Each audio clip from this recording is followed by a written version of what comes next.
Mr. President, colleagues, ladies and gentlemen, this year marks the 80th anniversary of the victory of the World Anti-Fascist War. It is also the 80th anniversary of the founding of the United Nations. 80 years ago, fascism was defeated in fearless battles by countless heroic men and women around the world.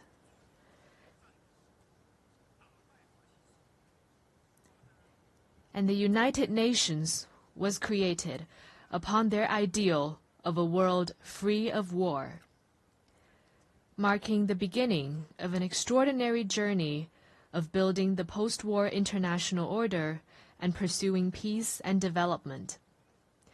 The past 80 years have been tortuous but purposeful.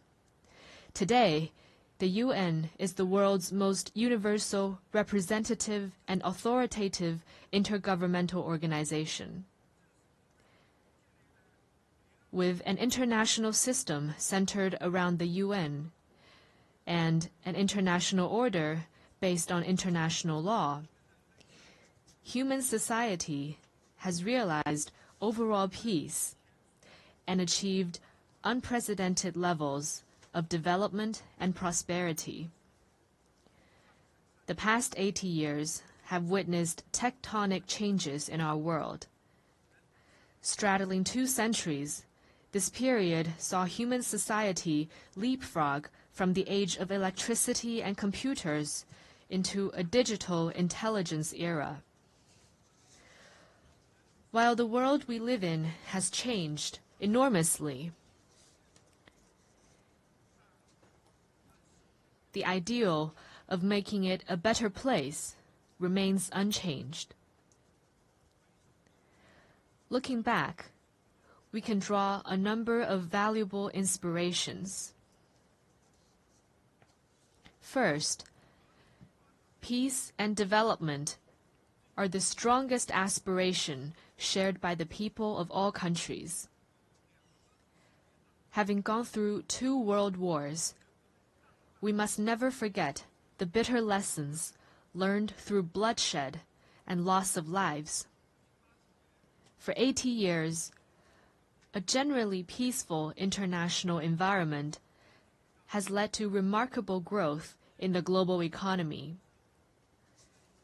Today, as the desire for peace and development grows even stronger around the world, it is incumbent upon our generation to further strengthen the force for peace and development. Second, solidarity and cooperation are the most powerful drivers for human progress. In the ferocious years of the World Anti-Fascist War, countries with different social systems, histories, and cultures rose above their differences, fought side by side, and prevailed together. In the 80 years that followed, they weathered a succession of vicissitudes, such as the Cold War standoff, financial crises, and global pandemics, by staying connected and working together.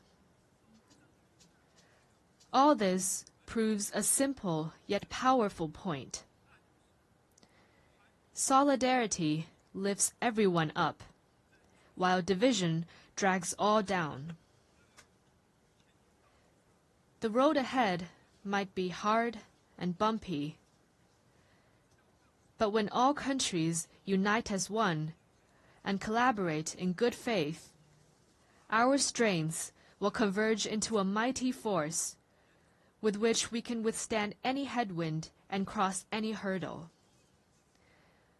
Third, fairness and justice are the most important values pursued by the international community.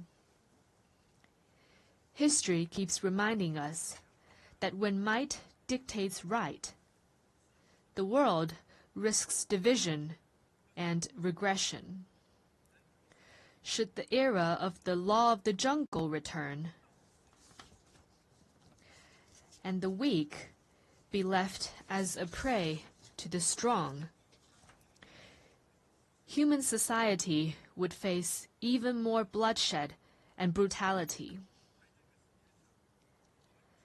As members of the global family, we must uphold justice while pursuing our own interests. This is particularly true for the major countries. Only when all countries, big or small, are treated as equals and true multilateralism is practiced, can the rights and interests of all parties be better protected. At present, the world has entered a new period of turbulence and transformation. Unilateralism and Cold War mentality are resurfacing. The international rules and order built over the past 80 years are under serious challenge. And the once effective international system is constantly disrupted. The various problems induced are distressing and worrying. Humanity has once again come to a crossroads. Anyone who cares about the state of affairs in the world would want to ask, why couldn't we humans, having emerged from tribulations, adopt a greater sense of conscience and rationality, and treat each other with kindness and coexist in peace? How could we, in the face of deplorable incidents such as humanitarian disasters, turn a blind eye to atrocities that trample blatantly on fairness and justice and sit on our own hands? How could we, when confronted with unscrupulous acts of hegemonism and bullying, remain silent and submissive for fear of might?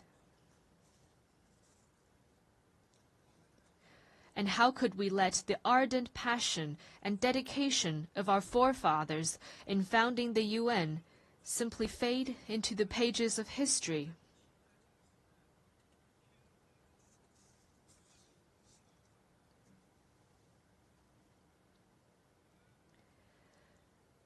We Chinese people often say, never forget why you started, and you can accomplish your mission. Arriving at the UN headquarters this time, I saw over 190 national flags lined up in front of the building and fluttering in the breeze.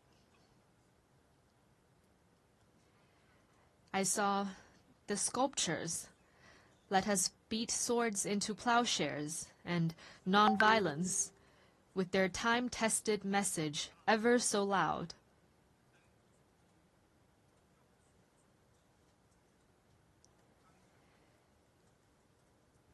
And I saw staff members from different regions, of different races, and with different skin colors, working in collaboration for the common goals of humanity. What I saw got me thinking. Those people, objects, and scenes that embody peace, progress, and development are exactly why we choose to commemorate victory. They are also what inspires us to forge ahead, hand in hand.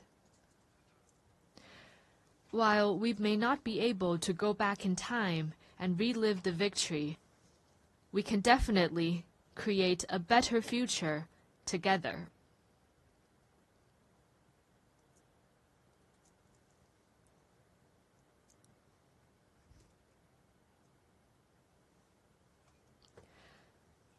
As a founding member of the UN, China has all along taken an active part in global affairs and worked for the betterment of humanity.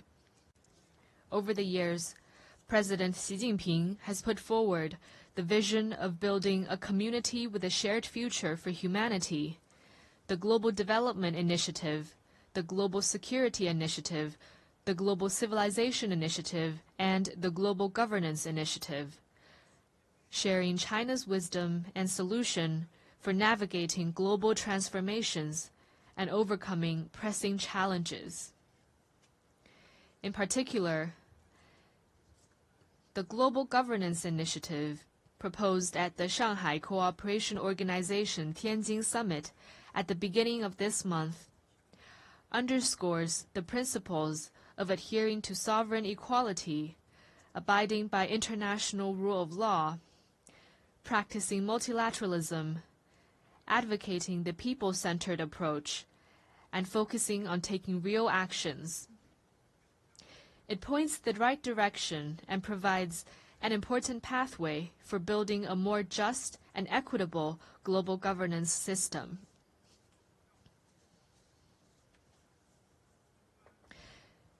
China is ready to take coordinated and effective actions together with all sides to offer more concrete solutions and promote world peace and development.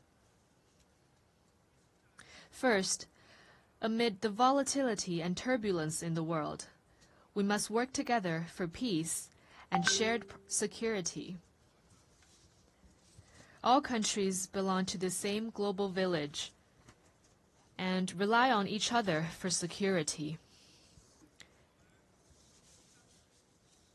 We should uphold the vision of common, comprehensive, cooperative, and sustainable security, and respect the legitimate security concerns of all countries. We should settle differences and disputes peacefully through dialogue and consultation. Persisting in camp-based confrontation or willful resort to force only drives peace further away. China has all along acted as a staunch defender of world peace and security. China is the second largest contributor to UN peacekeeping budget and the largest provider of peacekeepers among the permanent members of the Security Council. China has been working actively to promote peace talks on hotspot issues such as the Ukraine crisis and the Palestinian-Israeli conflict. China will continue to play a constructive role in promoting the political settlement of hotspot issues. Second, amid sluggish global growth, we must reinvigorate cooperation and pursue win-win results. A major cause of the current global economic doldrums is the rise in unilateral and protectionist measures, such as tariff hikes and erection of walls and barriers. We should collaborate more closely to identify and expand convergence of interests, promote universally beneficial and inclusive economic globalization, and help each other succeed by moving forward in the same direction. China has always been a key driver of global common development. Over the years, the Chinese economy has maintained steady development, contributing around 30% to global economic growth. China has consistently opened its door wider to the world. It has lowered its overall tariff level to 7.3% and remained the world's second-largest importer for 16 consecutive years. China has also advanced high-quality Belt and Road cooperation with over 150 countries. Currently, China is taking solid steps to promote high-quality development at home, with a focus on expanding domestic demand. China has the confidence and capability to keep its economy on an upward trajectory and continue to provide important support for global economic growth. Third, amid dynamic interactions among civilizations, we must champion dialogue and mutual enlightenment. Every civilization has its unique value and heritage, and deserves acknowledgement and respect. obsession with so-called civilizational superiority or ideology-based circles only breeds more division and confrontation. Adopting an inclusive attitude and engaging in exchange and mutual learning is a sure way to build more consensus and collective strength. China has all along engaged in active civilizational exchange and mutual learning.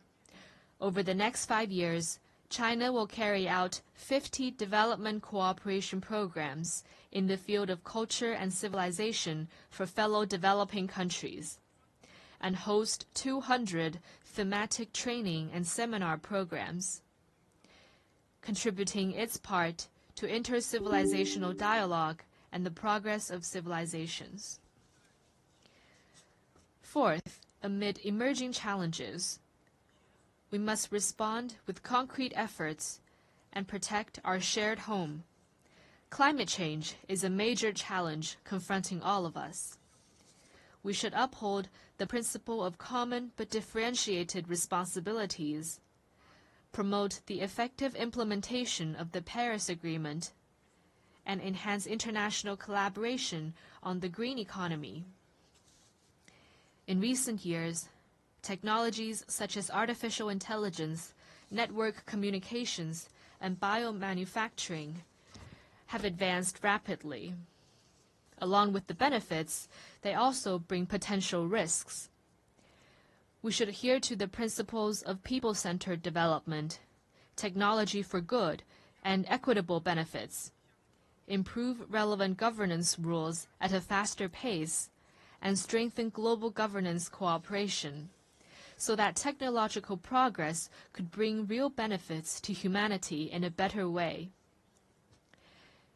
China has always been a responsible stakeholder in addressing global challenges. Committed to green and low-carbon development, China has established the world's largest and fastest-growing renewable energy system, built the most extensive and complete new energy industrial chain, and announced China's 2035 nationally determined contributions that cover all economic sectors and all greenhouse gases. China has proposed the Global AI Governance Initiative and advocated the establishment of a World AI Cooperation Organization. This time during the 80th session, China will present to the UN the lunar soil samples collected by Chang'e 6 from the far side of the moon.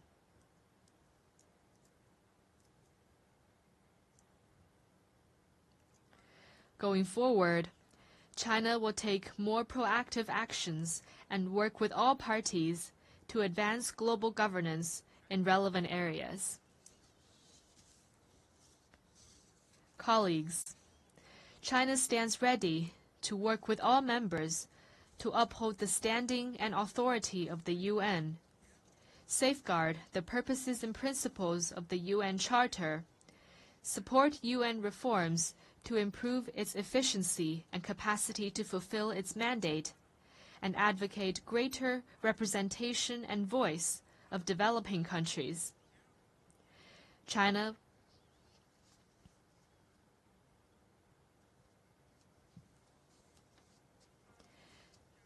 will work with the UN to set up a China-UN Global South-South Development Facility and provide it with $10 million in budgetary support.